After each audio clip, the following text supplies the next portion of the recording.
মানে স্পিকার, আমি এই ব্যাপারে স্পষ্ট বলতে চাই, মদ আল্লাহ তাআলা হারাম করেছেন, এটা কিয়ামত পর্যন্ত হারাম থাকবে।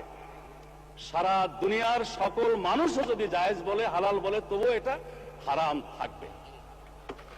আল্লাহ, রসুল এবং আখিরাতের প্রতি, কোরআনের প্রতি যারা ঈমান পোষণ করে তাদের কাছে মদের দাম কমানো বাড়ানো অথবা শুল্কের হ্রাস বৃদ্ধি তাদের কাছে কোনো ব্যাপারই নয়।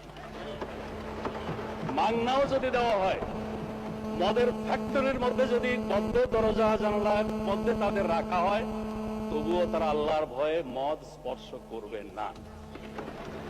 মানে স্পিকার, আমি তাদের উদ্দেশ্যে বলতে চাই, তারা যদি সত্যি এটা নিয়ে রাজনীতি না করতে চান, আন্তরিকভাবে মদ বন্ধ হোক এটা চান, তাহলে মদ বন্ধ তো ইসলামী অনুশাসন পুরোপুরি চালু ছাড়া হতে পারে না।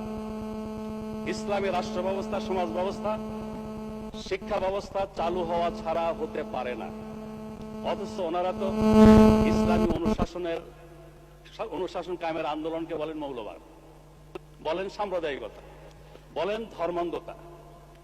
যতদিন তারা ইসলামী রাষ্ট্র ব্যবস্থা, সমাজ ব্যবস্থার আন্দোলনকে মৌলবাদ, সাম্প্রদায়িকতা, ধর্মান্ধতা বলা বন্ধ না করছেন, ততদিন মদের ব্যাপারে তাদের কোনো প্রশ্ন তোলার অধিকার নাই। মানে স্পিকার,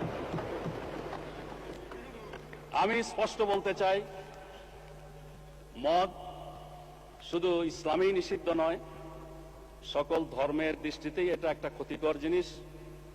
ধর্মকর্ম যারা মানে না তাদের দৃষ্টিতে এটা ক্ষতিকর জিনিস। কিন্তু শুধু আইন করে এটা বন্ধ করা সম্ভব নয়। 1920 সনে আমেরিকা কংগ্রেসের সিদ্ধান্তের ভিত্তিতে এবং সংখ্যাগরিষ্ঠ জনগণের ঐক্যমতের ভিত্তিতে মদ নিষিদ্ধ করেছিল।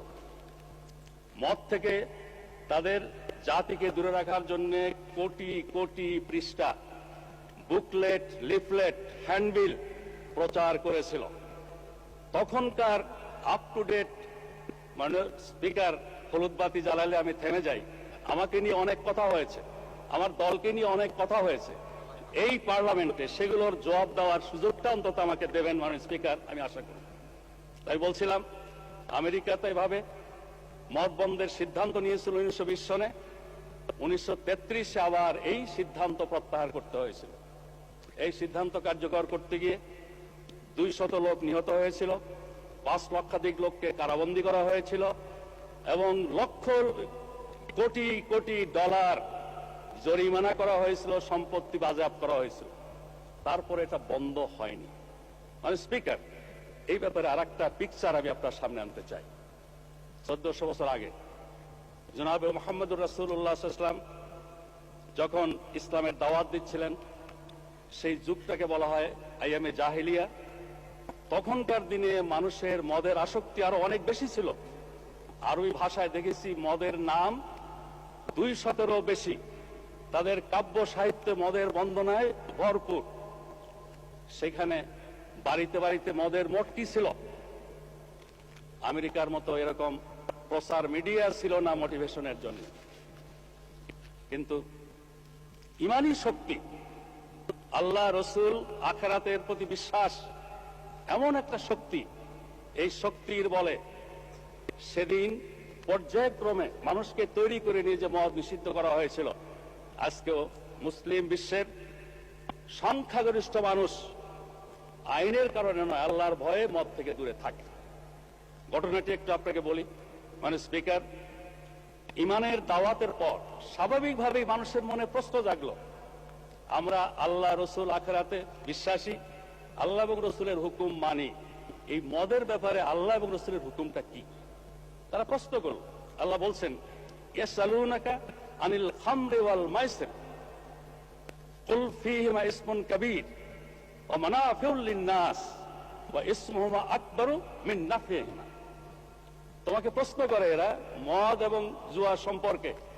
বলে দাও হে মুহাম্মদ, এর মধ্যে সাংঘাতিক ক্ষতিকর দিক আছে, আবার কিছু কিছু উপকারিতাও আছে। তবে উপকারিতার পরিমাণটা অনেক বেশি। এটার ফলেই অনেকে অপকারিতার পরিমাণ অনেক বেশি, ক্ষতির পরিমাণ অনেক বেশি। এটার মধ্যে যে মেসেজ ছিল, বুদ্ধিমানেরা এটার ভিত্তিতে মদ ছাড়া শুরু করলো। সেকেন্ড স্টেজে এসে বলা হলো, লা তাকরাবুস সালাহ ওয়া আনতুম সুকারা, মদের নেশা থাকা অবস্থায় নামাজের কাছেও যেও না। নামাজ তো আগেই ফরজ হয়েছে, কিন্তু অতি বুদ্ধিমানেরা শুরু করলো কি, ফজর আর জোহরের মাঝখানে এমন একটা সময় সিলেক্ট করে যাতে জোহরের সময় আসার আগে নেশা কেটে যায়। একটা পর্যায়ের পরে একেবারে থার্ড স্টেজে এসে বলা হলো, ইন্নামাল খামরু ওয়াল মাইসিরু ওয়াল আনসাব ওয়াল আজলাম রিজসুম মিন আমালিশ শায়তান ফাসতানিবুহু লাআল্লাকুম তুফলিহুন। এই মদ, এই জুয়া, এই মূর্তি, এই পাশা খেলা, এগুলো শয়তানের কাজ। তোমরা এগুলো বর্জন করো, এগুলো থেকে বিরত হও, যাতে করে তোমরা সফল কাম হতে পারো। এই অ্যানাউন্সমেন্টের সাথে সাথে মদের পেয়ালা কারো মুখের কাছে ছিল, ফেলে দিয়েছে। কেউ খাওয়ার পরে মুখে আঙুল দিয়ে বমি করে দিয়েছে। বাড়িতে যেই সঞ্চয় ছিল এগুলো সব মটকি টটকি ভেঙে দিয়েছে, মদের স্রোত বয়ে গেছে। এরপরে আর এই মদকে আজ পর্যন্ত হালাল করার কোনো প্রয়োজন হয়নি। আওয়ামী লীগের বন্ধুরা যদি সত্যিই আন্তরিক হন মদের ব্যাপারে, তাহলে আসুন আমাদের সাথে ইসলামী রাষ্ট্র প্রতিষ্ঠার আন্দোলনে শরীক হন। ইসলামী সমাজ ব্যবস্থা, ইসলামী বিচার ব্যবস্থা, শরিয়া আইন কায়েমের আন্দোলনে শরীক হন। তাহলে এই কথা বলবেন, না হলে এই কথা দয়া করে বলবেন না।